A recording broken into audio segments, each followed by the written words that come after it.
নমস্কার বন্ধুরা, দেবরুন্স ব্লগের সিম্পল অ্যান্ড ডেইলি লাইফস্টাইলে আপনাদের স্বাগত। আশা করছি আপনারা সবাই খুব ভালো আছেন। আমরাও খুব ভালো আছি। আজ ঘুম থেকে উঠে সকাল সকাল দেখছি মা বাগানে। জিজ্ঞেস করায় বলল কুমড়ো শাক কাটছি। তো কুমড়ো শাক বাগানের হয়েছে আমাদের, আর ক্ষেত থেকে কেটে সেটা টাটকা রান্না করার স্বাদই আলাদা হয়। যাই হোক, মাকে দেখছি এভাবে কেটে নিচ্ছে। আমি বললাম একটা ভিডিও করে রাখি, সবার সাথে শেয়ার করব বলে।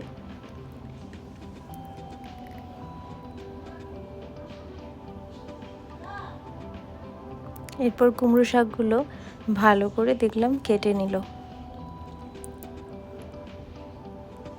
আর কুমড়ো শাকে রান্না করার জন্য কয়েকটা সবজি নিয়ে নিয়েছে, যেমন ঝিঙে, রাঙা আলু, আলু, বেগুন, কুমড়ো।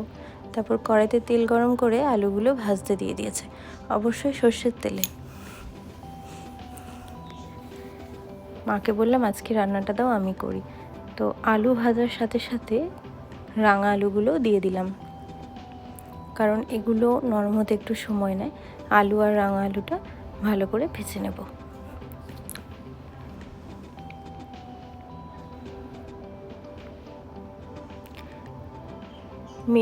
গ্যাসটা মিডিয়াম ফ্লেমে রেখে ভাজবো, এতে সবজিটা ভালো সেদ্ধ হবে।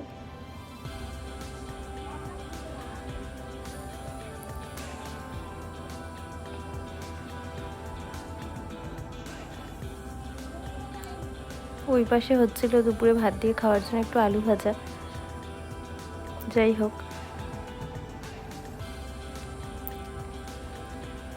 আলু আর রাঙা আলুটা খুব ভালো করে ভেজে নিচ্ছি।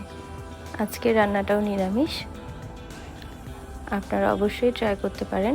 অনেকেই বলে কুমড়ো শাক ভালো লাগে না, কিন্তু এইভাবে করলে সত্যিই খুব ভালো লাগবে।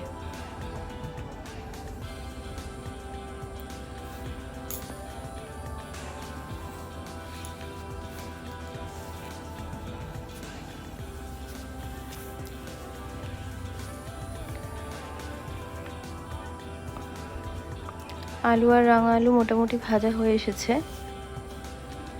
এরপর আলু আর রাঙা আলুটাকে তুলে নেব।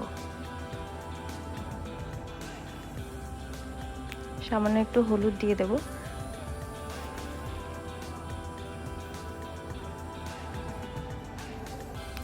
নুন কিন্তু এখন অ্যাড করব না।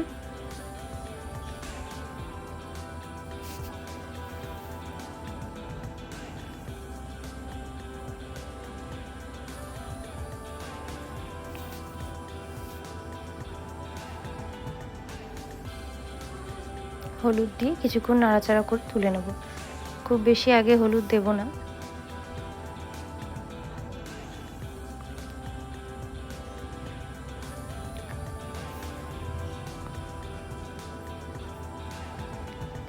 এইগুলো তুলে নিয়ে এর মধ্যে দিয়ে দেব কুমড়ো।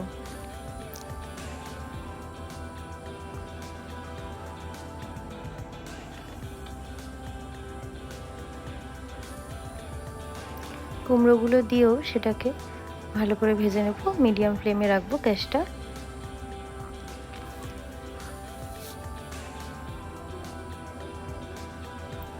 ভিডিওটি যদি আপনাদের ভালো লাগে অবশ্যই লাইক করবেন, আর বাড়িতে ট্রাই করে দেখবেন। কেমন লাগলো কমেন্ট করে জানাবেন। খুব বেশি ভালো লাগলে বন্ধুদের সাথে শেয়ার করে বন্ধুদেরকেও জানার সুযোগ করে দেবেন। কুমড়োটাও ভাজা হয়ে গেছে, কুমড়োটাও এবার তুলে নেব।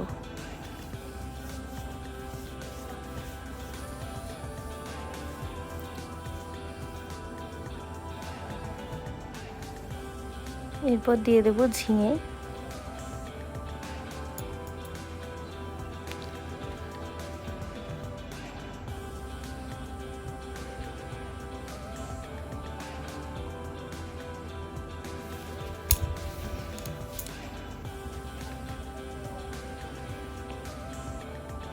ঝিঙেটা খুব বেশি নরম করে ভাজবো না, কারণ এরপরেও সেদ্ধ হবে। খুব বেশি নরম এখনই করে নিলে পরে গলে যাবে, তাই হালকা একটু ভেজেই তুলে নেব। এরপর দেব বেগুন। বেগুনটা সবার শেষে ভাজবো।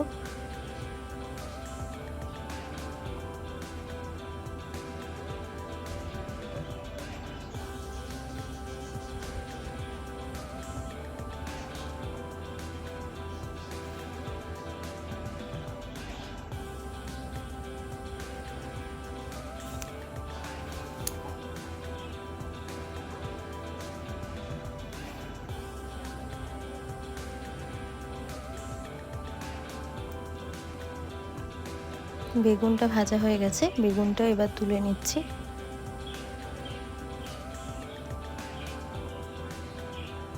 আপনারা দেখতে পাচ্ছেন কতটা পরিমাণ ভেজেছি সবজিগুলো। এরপরে কড়ায় আরেকটু তেল অ্যাড করে দেবো, সর্ষের তেল।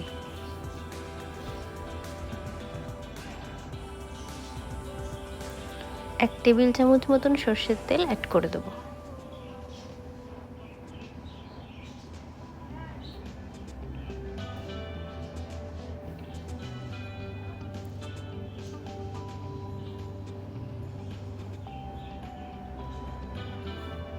তেলটা গরম হলে দিয়ে দেব কিছু ফোড়ন, তেজপাতা, শুকনো লঙ্কা আর পাঁচফোড়ন। শুকনো লঙ্কাটা এইভাবে কাঁচ দিয়েও কেটে দিতে পারেন বা হাত দিয়েও ছিঁড়ে দিতে পারেন।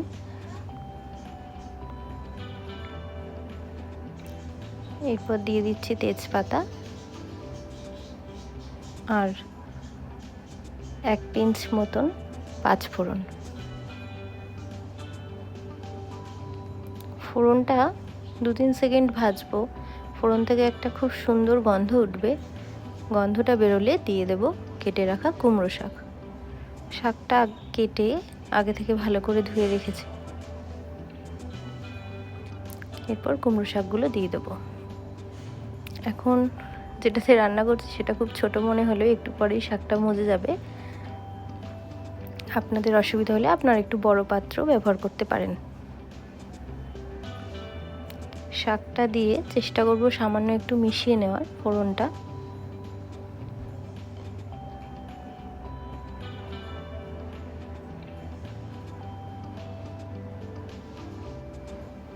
তারপর ঢাকনা দিয়ে দেব। এইভাবে ঢাকা দিয়ে 3 থেকে 4 মিনিট শাকটাকে মজতে দেব। দেখুন শাকটা অনেকটাই মজে গেছে। এরপর শাকটাকে ভালো করে নাড়িয়ে নেব।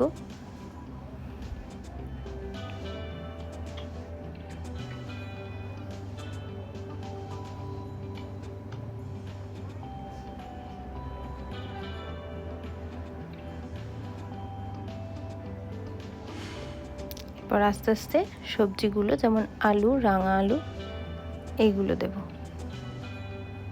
নরম সবজিগুলো এখন দেব না।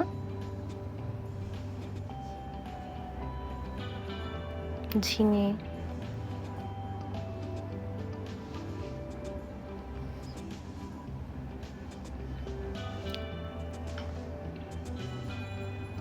এগুলো এখন দেব। আলু, রাঙা আলু, ঝিঙে আর কুমড়ো আর বেগুনটা একটু পরে দেব।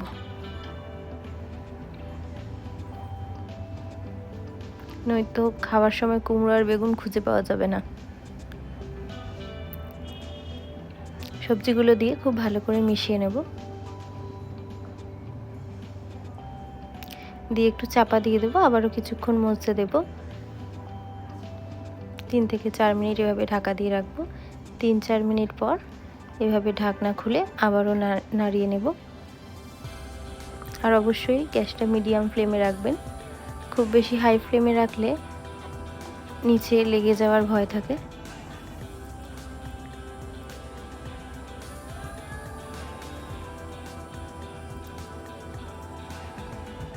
এইভাবে শাকটাকে খুব ভালো করে মিশিয়ে নিচ্ছি।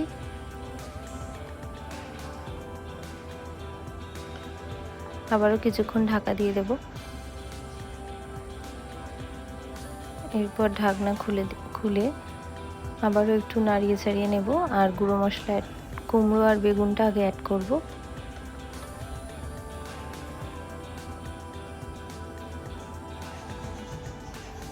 তারপর গুঁড়ো মশলাগুলো অ্যাড করব।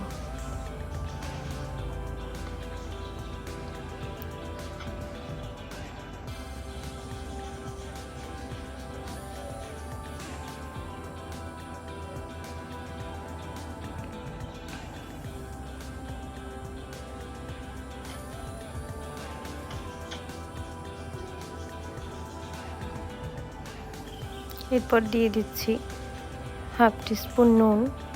আপনারা আপনাদের স্বাদ অনুযায়ী দেবেন। আর 1-4 চামচ হলুদ গুঁড়ো।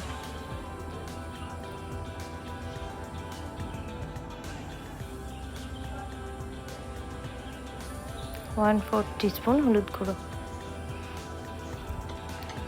আর সামান্য 1/4 থেকেও কম জিরের গুঁড়ো।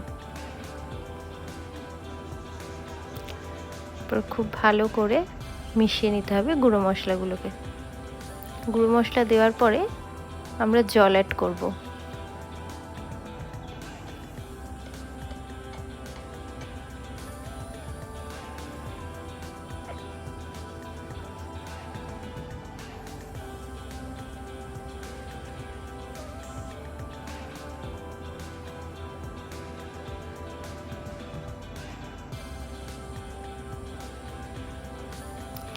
এরপর দিচ্ছি 1 কাপ মতন জল।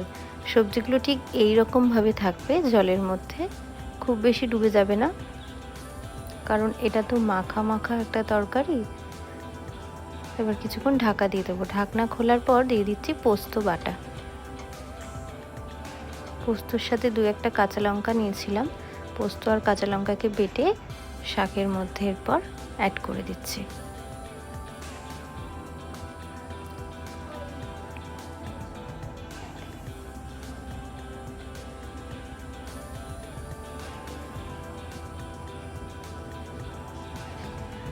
শাকটা অনেকটাই রান্না হয়ে এসেছে।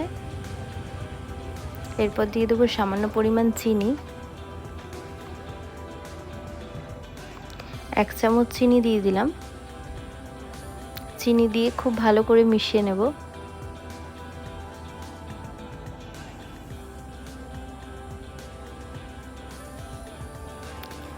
খুব ভালো করে মিশিয়ে নিচ্ছি। এবার আবারও মিশিয়ে নেওয়ার পর আবারও 3-4 মিনিটের জন্য ঢাকা দিয়ে রেখে দেবো। ততক্ষণে শাকের যে জলটা রয়েছে সেটা মরে যাবে।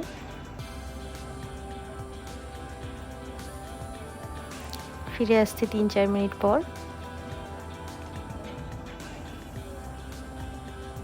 দেখুন অনেকটাই হয়ে এসেছে।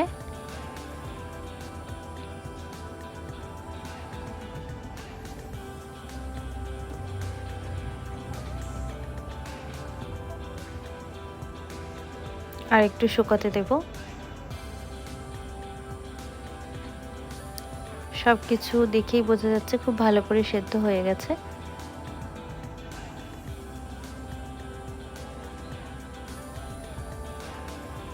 নিরামিষ দিনেই কুমড়ো শাকের চচ্চড়ি খেতে জাস্ট অসাধারণ লাগে। তৈরি হয়ে গেছে। ব্যাস, এবার ভাত রেডি করে ফেললাম। ডিমের কারি, কুমড়ো শাকের চচ্চড়ি আর আলু ভাজা দিয়ে গরম গরম সাদা ভাত। বেশ সুন্দর লাগলো আজকে খেতে। মেনুটা আপনাদের সাথে শেয়ার করলাম।